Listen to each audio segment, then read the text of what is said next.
स्वातंत्र्याला 78 वर्ष झाली, पण अजूनही काही गावं अशी आहेत जिथं विकास फक्त कागदावरच दिसतो आणि प्रत्यक्षात परिस्थिती काही वेगळीच असते. बाईमाणूसची टीम पोहोचली बीड जिल्ह्यातल्या सौंदाणा गावात. आधीच 2025च्या महापुरानं या गावाचं नुकसान केलं होतं, पण इथं आल्यावर लोक काही वेगळंच सांगतात. गावात नेमकं काय चाललंय हे जाणून घेण्यासाठी आपण थेट शेतकरी संघटनेचे जिल्हाध्यक्ष काय सांगतात ते ऐकूया. योजना शासनाच्या वेळोवेळी योजना येतात, पण आमच्या गावच्या योजना फक्त तुम्हाला कागदोपत्री दिसतात.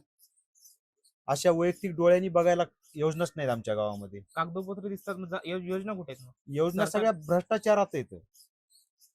शासनाच्या योजना काही प्रमाणात आल्यात. आता जलजीवन मिशनचं जी योजना आहे ती आमच्या गावात 1,20,00,000 रुपयाची आली. त्याचं नुसतं पाईपलाईन येऊन पडली, बाकी कुठलंच काही नाही. तीन वर्ष होऊन गेलं त्याला. 3 वर्षानंतर सुद्धा त्याला काहीच नाही. ना त्या पाईपलाईनीतून पाणी आलं, ना कोणाच्या दारात नळ आहे, ना कोणाला पाणी भेटलं. माझं आज वय 44-45 आहे. एवढ्या वयामध्ये 44-45 वर्षामध्ये मला शासनाचं पाणीच प्यायला मिळालेलं नाही आजपर्यंत. आमच्या गावामध्ये ग्रामपंचायतचं कार्यालय सुद्धा नाही आहे साहेब. कुठं दिसत असलं तर दाखवा, ग्रामपंचायतचं कार्यालय दाखवा, आणि एखादं भारतरत्नासारखा पुरस्कार द्यायला तयार आहे मी, जर कुणी जर दाखवलं. आत्ताही तुम्ही जाऊन त्या सरपंचाची चौकशी करा, तुम्ही सरपंच झाल्यापासून काय काय केलंय म्हणून. त्यांनी एकही जर प्रश्नाचं उत्तर जर दिलं तर मी गाव सोडून जातो इथे. मग तुम्ही वरिष्ठांकडे काय तक्रार वगैरे करत नाही का? सगळ्या तक्रारी केल्यात.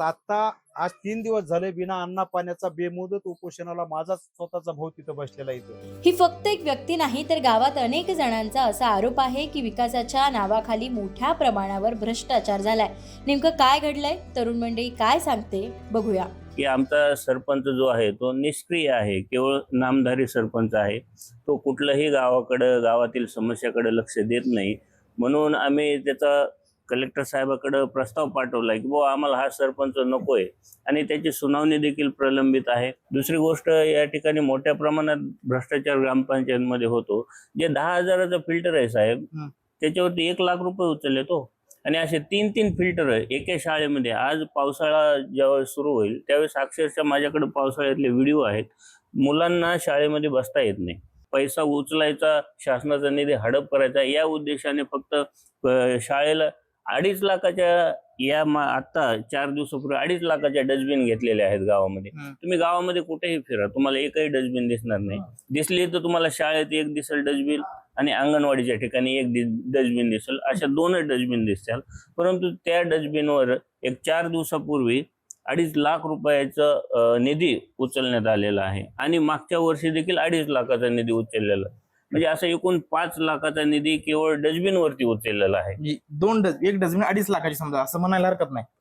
तसंच म्हणावं लागेल, कारण कुठं तर डस्टबिन दिसत नाहीये. परंतु डस्टबिन वरती जवळपास 5 लाख रुपयाचा निधी उचललेला आहे. जे 15वी वित्त आयोगातून अपंग व्यक्तीला निधी असतो, 5% निधी अपंग व्यक्तीला खर्चावा, हा शासनाचा नियम आहे. परंतु गावामध्ये आज 4-5 व्यक्ती अपंग आहेत.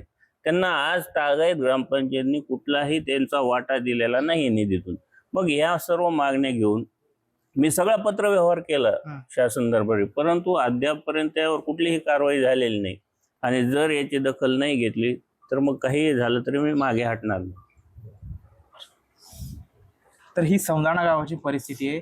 प्रत्येक गावामध्ये ग्रामपंचायत असते, तिथे एक सरपंच कार्यरत असतो, पण इथे सौंदाणा गावामध्ये लोकवर्गणीतून सरपंचालाच इमारत ग्रामपंचायत बांधून दिली आहे. ही परिस्थिती या गावची आहे.